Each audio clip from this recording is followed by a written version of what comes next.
Hi, I'm John Atek, and I'm honored to have Tony Ortega as my guest. We go back away now, eh?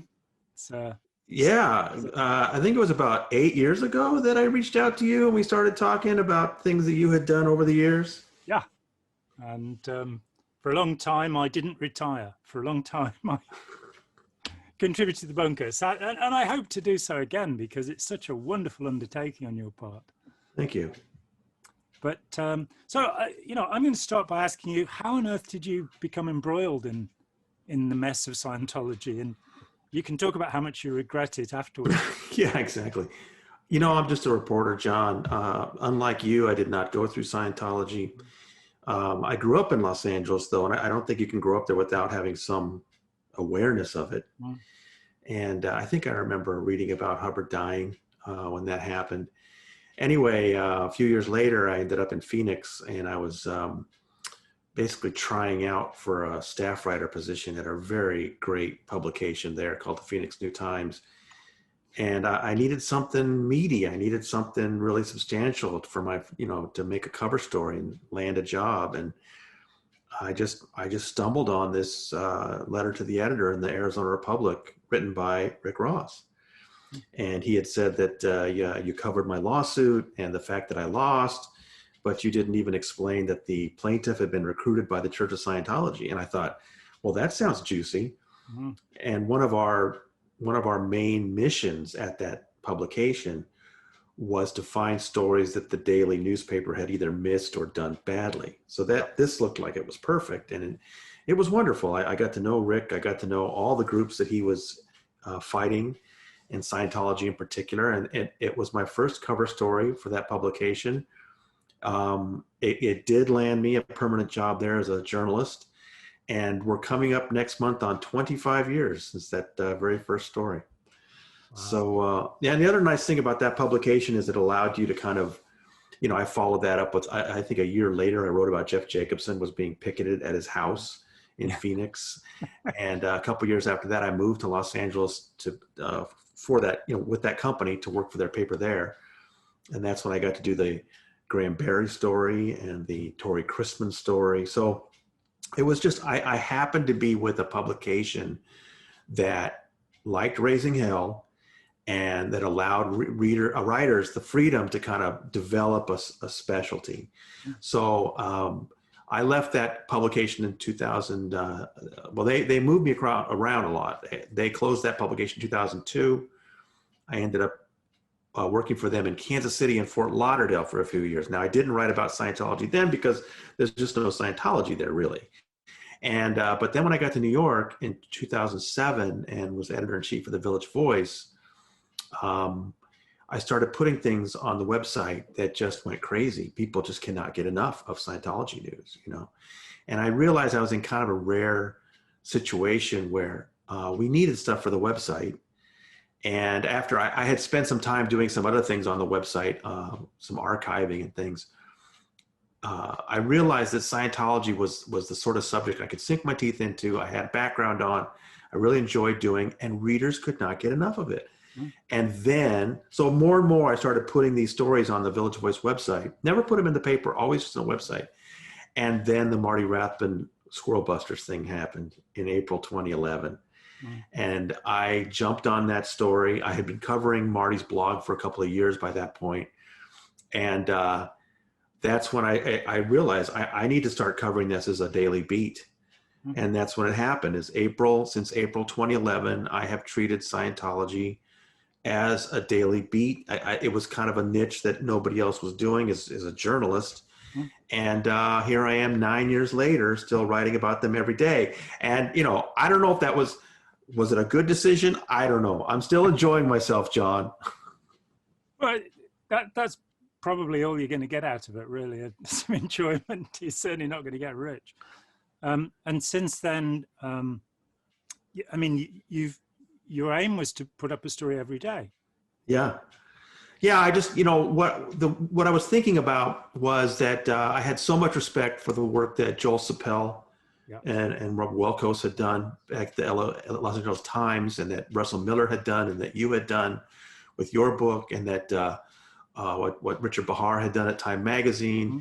and then more recently what Joe Childs and Tom Tobin have been doing at the Tampa Bay Times. And those were all amazing exposés. Each one of you found incredible things to explain about Scientology and lay Scientology bare.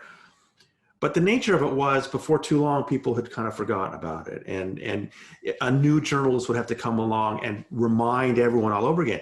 And I realized that, see, this is the kind of subject that really could use a daily update. If keep it in front of people so they understand. And then the nice thing about having a blog and having it being a beat reporter is you can develop that sort of institutional knowledge, so that I've got readers now that have been with me, since the Village Voice days. They know all my stories. And I just think it keeps a focus on Scientology so that it's not so easy to forget all of their scandals. Yeah, I mean, you're absolutely right. People have been writing about it since it first happened, since Hubbard first emerged.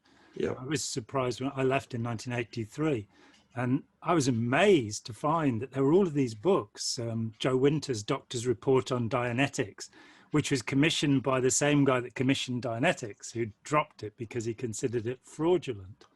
Helen O'Brien, Dianetics in Limbo, which made me cry. It's such a poignant story that she tells about the suicide of her partner, John Neugebauer, basically because Hubbard had made all of these promises to him and it had all fallen through.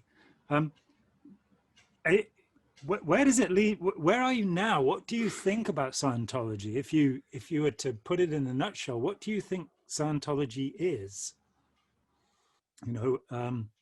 It might have to be quite a big nutshell, but one of the things I find most fascinating about it is how unchanged it is in so many essential ways. It is still the totalitarian, harmful organization it has always been.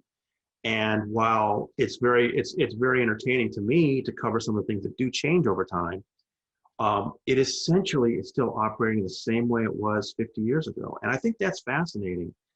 And then as far as the harm it does, what I find particularly interesting about Scientology's particular brand of toxicity is that they have always find a way to turn America's most cherished beliefs and rights on their heads to become weapons to harm people. And I don't know, I just find that fascinating that, they just always find a way to weaponize the things that the rest of us think are beneficial about this country: freedom of religion, freedom of speech, So I think in those ways, it's just this, it's amazing to me that it's smaller than it was before. It has less influence in Hollywood. It's probably recruiting fewer people now than ever before, but it is still this harmful juggernaut that the government just refuses to do anything about. And I don't know, I feel like I have a front row seat to what's going to happen next. I don't know what it is, John. I'm not an activist. It's not my job to, direct that where that's going. I just find it endlessly fascinating how Scientology operates in the courts, what new people leaving have to tell us. And I just think that it's amazing that this thing still exists. I couldn't agree more. I remember talking with Jim Beverly, and he was writing his 17th book at the time or something, and he said that he wished that his agent wouldn't keep finding him other things to write about, because by far the most fascinating subject was Scientology. This was 5 years ago, and he still hasn't written that book. But I left. I was out in '96. I just went, I'm done with being steamrolled through the courts for, telling the truth. Which is, largely what I've written is just what Ron Hubbard said. He's the principal source for all of my material.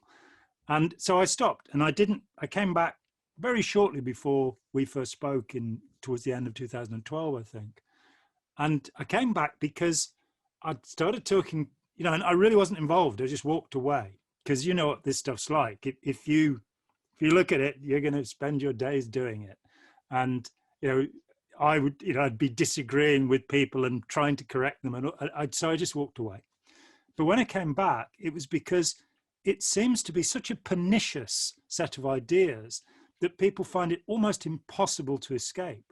And so I was talking to people who'd been out for 20 years. I remember interviewing Kerry Gleason, who'd been the executive director international of Scientology.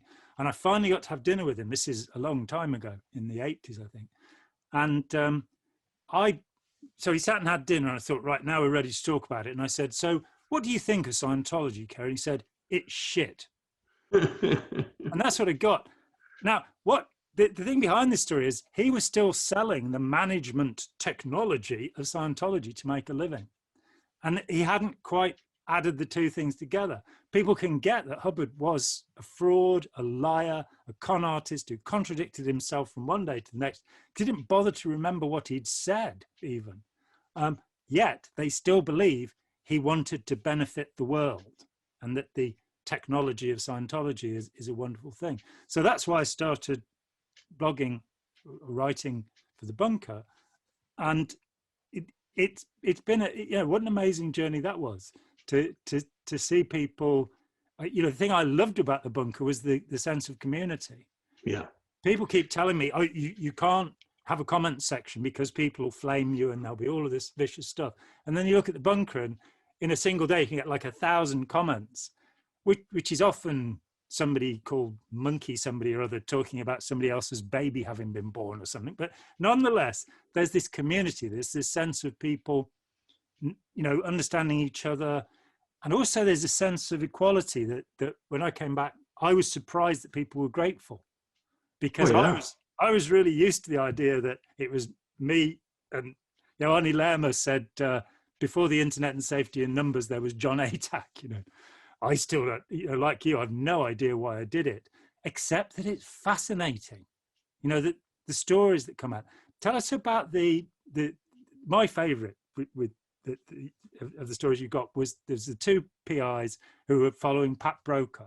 Oh, yeah. And you managed to get them in a little tiny window of opportunity before they were paid. I was so fortunate. I had gotten to know Ray Jeffrey, the attorney down there, because of the Debbie Cook story. Yeah. And he let me know what was going on, that these two former policemen who had been originally hired by Marty Rathbun 24 years later were still following Pat Broker. But what had happened was Marty had revealed the existence of the operation without naming them during the Tampa Bay Times Truth Rundown series. He had mentioned that, there's these two guys out there following Pat Broker. And I think once Miscavige heard that and realized that the existence of the operation had been named, even if the particular guy's cover hadn't been blown, he had cut him out. He cut him off. He let him go. And so they had this really unique situation. They weren't like disgruntled former Scientologists who wanted to be whistleblowers. These were just, former cops that realized you can't just promise us a job for life and then cut us off. And they've been paid fairly well for a long time.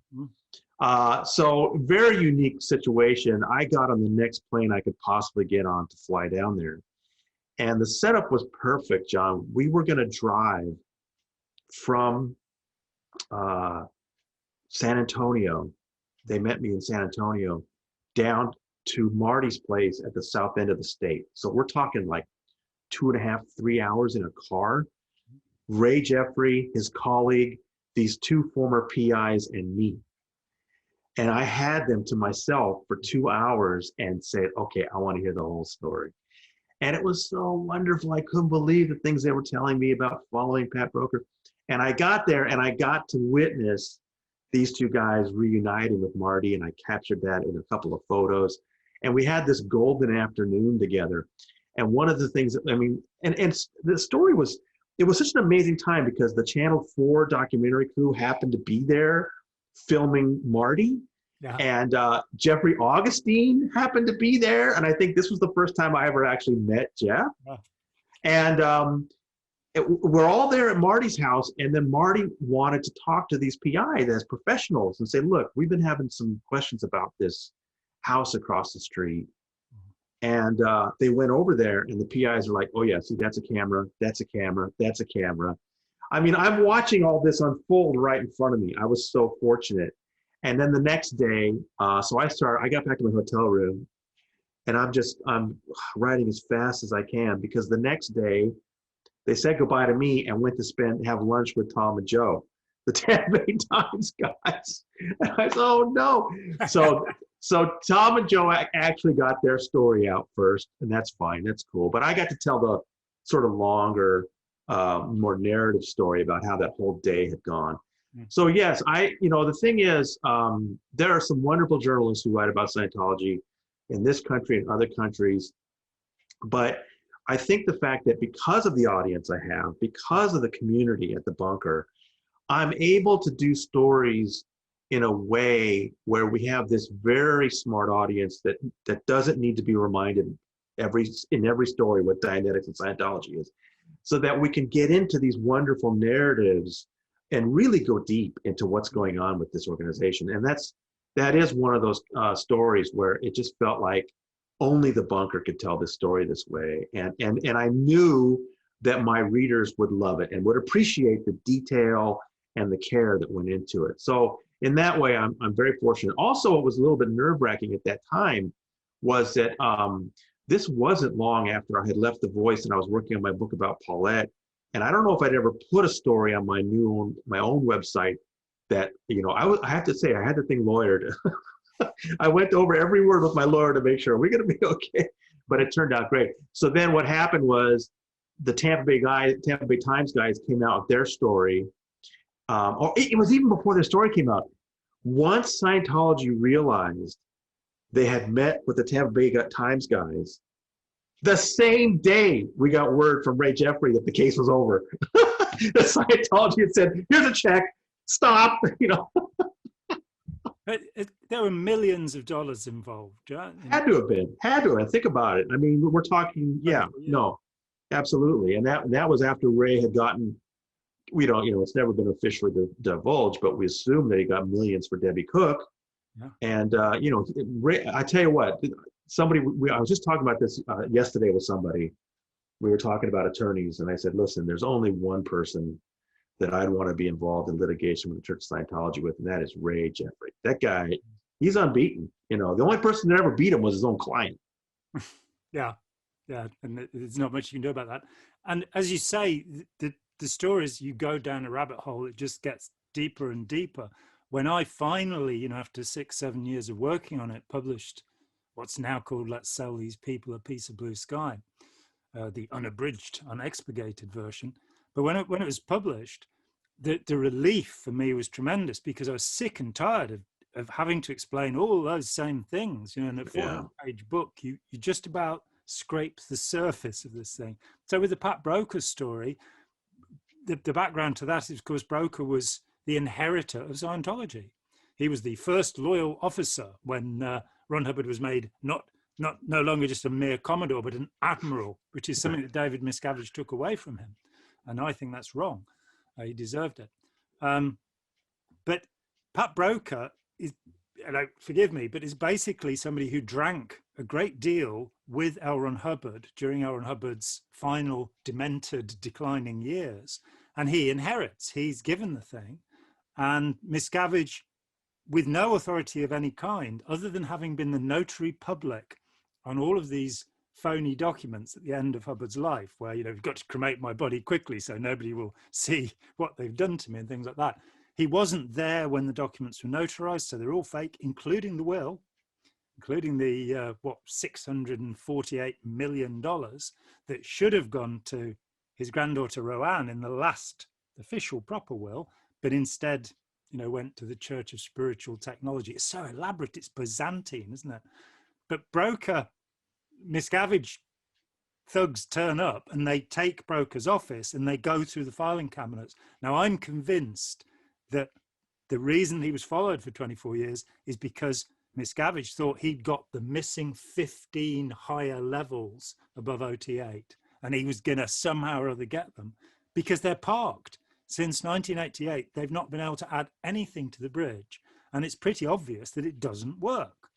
Unless you're intensely deluded, you can't for a minute believe that there any clears or any people who can whiz around outside their bodies doing magical things? I mean, there'd been no need for the Guardian's office if they could have psychically looked in the FBI files rather than having to steal them. And you and I wouldn't exist, basically, if it worked. It's pretty simple, isn't it? Yeah. What other stories have charmed you over the years? What other things have, I know there's a lot to pick from. Well, I guess over the years, what the bunker has tended to focus on a lot is litigation.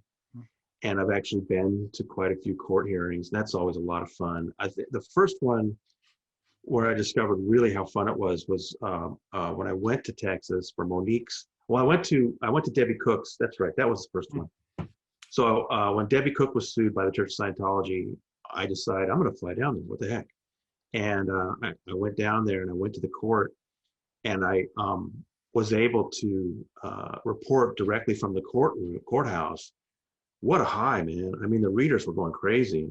I couldn't wait to do it again. And so several times, whether it was with Monique Rathman's case or Laura DiCrescenzo's case, Garcia's, every chance I've gotten, I've gone to the court to report live while those cases are happening. And it's always a huge day in the bunker. I think everyone feels, you talk about feeling like a community.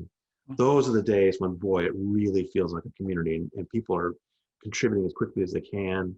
I think I first noticed at The Voice that I had a really unique audience, and that it was a much, people come because they know each other, because they want to engage with the subject in an intelligent way and not just drive by some comment. And also they do talk about things that are not, specifically about the day's story, and I don't mind. So yeah, I think, I have to do some moderation like everybody does. I mean, it is the internet, but I hardly ever have to block somebody from there. I mean, people tend to work things out. So yeah, but those days in the bunker with the courtroom, and that's why I'm really missing that. I mean, thank goodness Jeffrey Augustine has been in the courtroom for us in Los Angeles for some of these Danny Masterson hearings. I'd love to be there myself, but right now I'm not traveling anywhere. But maybe by the time the trial starts with Danny, I'll be there. But I'd love to. I mean, it's what a great moment it is for the website when that happens. It's true. I mean, the first case I was involved in is the Ray Wards B and G, commonly known as the Leahy case, and which was in July '84, and I was very wet behind the ears. But a family court judge decided that Scientology was so invidious that he was going to break the rules, and he was going to give a ruling in open court. And so we got 3 front pages on the newspapers. There's a real buzz. The downside is when you're the person that's in court. And it's not so good then. Yeah, I've been fortunate. I have a good attorney, and what Scientology does, rather than come at me directly, is they creep around and mess with your family. It's just so disgusting. But no, I do my best to keep out of court as a party. I talked with the head of the investigation unit as when she defected in 1993. She came to harass me, and she ended up breaking down and telling me the story. And she said that the only mistake I'd made was suing them.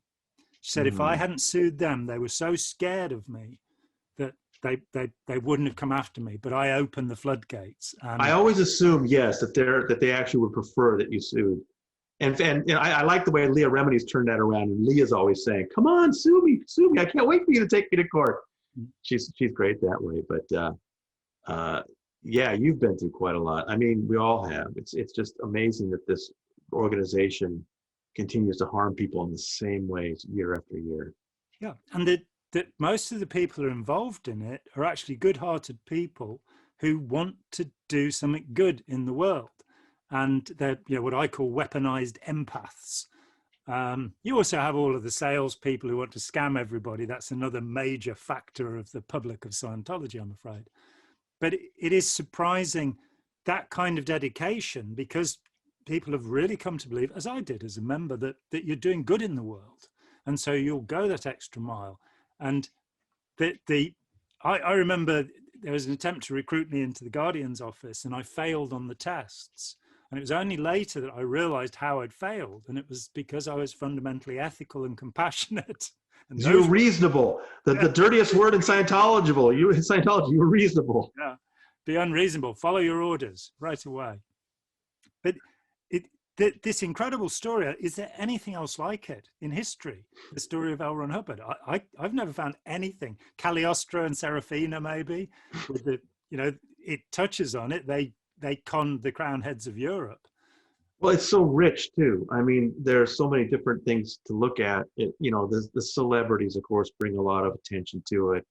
The abuses, and the stuff that they don't want us to talk about. I mean, I don't know if you've noticed, but more now than when you were running for the bunker, I've more and more focused on Hubbard's actual words and Hubbard's actual lectures, and the stuff that's in there is just truly astounding. And I have to ask you, in the 60s, when he's lecturing about space opera and about how, once you're OT, you're going to be able to crush a planet between thumb and forefinger.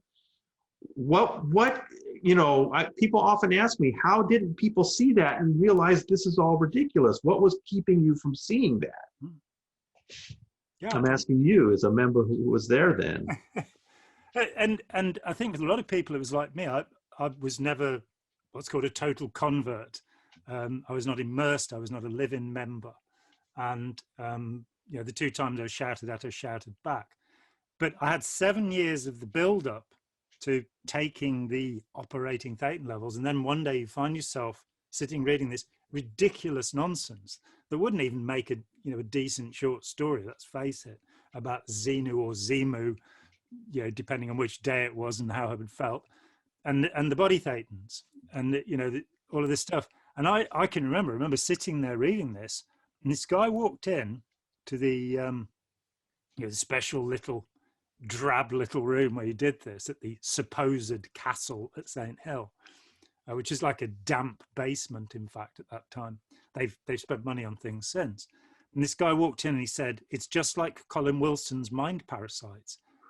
And that was so unfortunate, because I'd read the Mind Parasites and I knew that it was about little beings feeding off your thoughts. And it was like, how did he know that that's what I was thinking? And somehow it gave, I spent 3 days on OT3. I met a guy who spent, I think, 17 years doing it. And he'd got to the point where he was living in a guest house and he was auditing the body Thetans off one of the women there because she smelled, and he was going to get rid of the smell. It hadn't worked up until that point. And he was an engineer. He was a highly intelligent man. There's something about the little increments of dissonance, the little baby steps that you take into it, and you cross over this thing. I can only say I was lucky. Yeah. It was more by chat. It was when David Miscavige came along and said he was tough and ruthless. And there was that word ruthless. So I just stopped at that and said, I don't want to belong to a ruthless organization. And all of this nonsense about it being a religion, none of us believed that in the 70s and early 80s. And then the kind of hard, nasty approach, it was just, I'm not doing that. And I was really lucky because this New Zealand guy, John Hansen, he was traveling all over the world. He was working as a nurse on oil rigs. So he had 2 weeks on, 2 weeks off. And he'd been to Boston and met Michael Flynn, the attorney who was representing so many people. And Flynn had given him this 18-inch stack of documents. And John came to me and he said, I'm never going to have time to read this. Here, you have it. And I did not sleep until I'd read through that stack. And it was Hubbard's college records. In fact, the fact that Michael Lynn Shannon, who evaporated after doing this work, people so often say, Jerry Armstrong must have, even Omar Garrison, who was the official biographer, insisted that Jerry had given me documents. And it was like, Jerry never gave me anything. I didn't interview him for the book even. He'd taken his silence contract and away he went. We met and chatted a couple of times, but we did not talk about Scientology. it was just Michael Lynn Shannon. And I read this stuff and went, it's over. Hubbard's a con artist. It took me a few months to pull my head out of the ideas, and I could not understand why almost everybody I talked to was unwilling to believe this. And so, as you say, I burrowed into Hubbard's own, and you on the courses, you do about 1% of the material. So now I'm looking at things that nobody is reading. You know, the law can be used very easily to harass, if possible, ruin him utterly. You know, these kind of things. And finding out that he contradicted himself in his own stories. You know, he was a much decorated war hero who also gave an interview saying that his only war wound was falling down a ship's ladder. That's in Look magazine in December 1950. He's got one thing where, you know, he spent a year in Oak Knoll Hospital, and another where on July the 25th, he even gives the date, he's down in Hollywood and he beats up 3 petty officers. I mean, I put that to a high-ranking Scientologist who had defected and still believed, and she said, well, it's obvious he had 2 bodies. I hadn't thought of that. I said, but all of the stuff about war wounds is nonsense. He never saw combat. She said, yes, he did. I said, well, how do you know that? She said, I was with him. And you want to say, name the rest of the crew, and, you know, yeah. But, you know, it's like with all the past lives stuff. Nobody said, you know, when you were the emperor of Japan, could you just say a few words in Japanese for us? You know, that there is no, a friend of mine went to look for, he'd pictured this past life in a town, and he went there and he got there and he found firstly that nothing of his detailed, you know, he explained it to his wife who'd never been in Scientology. Nothing was what he'd declared it was. And the place hadn't actually been built. It was one of the garden cities of the Victorian era. But there's somehow people go off into these cognitive loops where you know, they're, you know, one of the presumptions is you've got to be really stupid to be involved in this. I have a friend who's an expert on terrorism, and she wrote a little puff for the last version of Blue Sky, where she said, oh, I recommend to anybody, you know, in the terrorist field, that they read a piece of Blue Sky first. And I'm sort of, why is she doing this? I was like, well, because then they can see that a guy who's articulate can still be conned. You know? Right. And it you know, that, you know, there are NASA scientists that I met one of them along the way, Harley Street doctors, you know, there are all sorts of people who somehow managed to compartmentalize and do this. I mean, having said that, Galileo, Newton, Faraday, Dalton, big names of science were all deeply religious and believed very odd things along the way. So maybe it helps. There was yet no Scientologist has won the Nobel Prize for any science, you know. I don't think they will be doing unless they reveal how the implant stations work or something like that. Right. It's not even that he was a good science fiction writer, you know. Oh, I know, and I've slogged through enough of it. I mean, Harlan Ellison told me he liked fear, and I think there are a few King other. said that. Stephen King said he thought my perception was that when Hubbard really cared about something he was writing about and put a lot of himself into it, he could turn out quality fiction. But that 90% of the time, he was just writing for a deadline and slapping together something that was, you know, fairly pedestrian. And there's very rarely anything that you could call quality prose. You know, sometimes his ideas like Slaves of Sleep or One Was Stubborn or Typewriter in the Sky, the ideas are, you know, they're quite good. Though he does hint at it in one of, I think it's in one of the Dianetic axioms, that there is actually nothing new under the sun. There's only the recombination of past things. And as you dig into Scientology, as I sadly spent far too long doing, you find that it's largely Aleister Crowley. You know, it's largely somebody else had this idea, like the birth engram. He gets that from Aleister Crowley, though other people, Otto Rank and Nandor Foda, had talked about it, the trauma of birth. But that he just puts a little spin on it, what he called an alter is. You make something persist by lying about it. And I talked with John McMaster, the world's first real clear, and he said, well, I went to Hubbard and I said to him, all of this thing with suppressive people, we should be embracing them. They're the people we should help. You know? And it was like Hubbard had got another idea. what John hadn't seen was you just label them this thing and then nobody can talk to them anymore. Anybody who is an antisocial personality is an anti-Scientologist.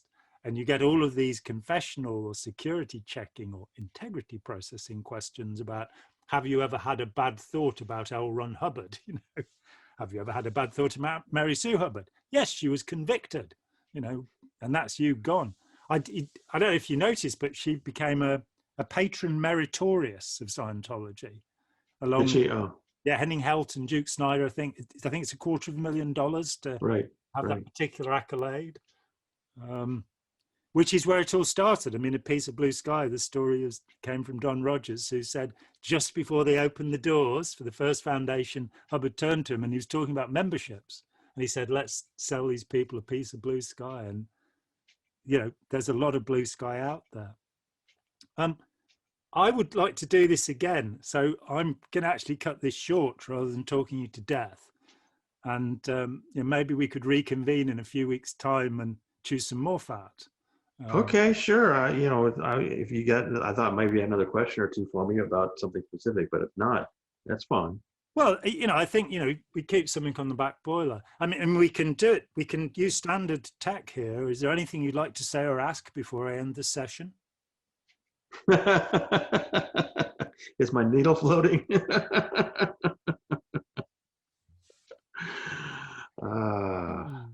That's funny. It is. Is there anything no. you have in mind? Anything that leaps to mind? What about the current situation? What do you think is going to become of Scientology? How long will it take to go down the drain? There's a lot of money there still. Well, I don't think they're recruiting very many new people right now. No. I think not since South Park. I think their numbers are pretty small, but I will, you know, what I have noticed in the last 3 years is Miscavige has gotten better and better at getting huge donations out of millionaires. I mean, this last year, and this year's different. 2020 has changed everything, of course. But in 2019, there were more $1 million plus donors listed in Impact Magazine than I'd ever seen before. No. So yes, Scientology is suffering a decline. Its reputation has never been worse in the press. You know, Going Clear was a big hit. Leah Remini's series was great. But somehow, Miscavige has convinced these very wealthy people to give him millions and millions of dollars. So I don't think they're going away. I know people really want the IRS to do something about the tax-exempt status. I don't see that happening anytime soon, John. I think what's more likely to happen is a criminal investigation along the lines of maybe a obstruction of justice kind of thing put together by the feds. But you know, it's frustrating because I'm following several different you know, criminal and civil cases right now, and I keep hearing about federal interest and well, nothing official, of course. But you know, when is the federal government going to do something? Because you know that they are in violation of that IRS agreement every day of the week. And all it would take is an IRS investigation, but I don't see the IRS doing that right now. But a criminal investigation, a criminal case of obstruction of justice, I think could be a major step towards, you know, changing the fortunes of the Church of Scientology. But it's just always a question of when is somebody in government going to have the interest and the backbone to do it. It's really difficult to predict. Yeah, I mean, at the moment, you know, for me, the QAnon business is really quite frightening. The idea that you've got 3 million followers on Facebook of this bizarre cult, and that the FBI have labeled them a terrorist group and compared them to Al Qaeda. And when asked, what are you doing about it, saying, well, you know, we're going to do something one day. So I think there is a kind of torpor in government at the moment.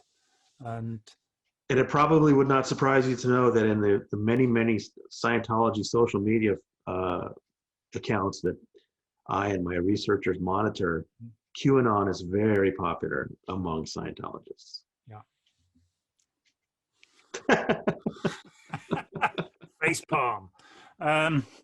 What are we going to do? Anyway, Tony, it's Okay. fantastic. We'll close this, and I'll keep talking with you for a minute after we stop recording, because then we can whisper secrets to people. Yes, I have a big secret for you, as a matter of fact. Okay, this is all good. So I'm John Atack. This is my dear friend Tony Ortega, and thanks so much, Tony. Thank you, John. Hi, John here. Thanks for watching. We'd appreciate it very much if you would click like, as well as subscribe, and click the bell for notifications. Every dollar helps, and we welcome new patrons on Patreon, or you can make a one-off payment with any currency through PayPal. Thanks so much.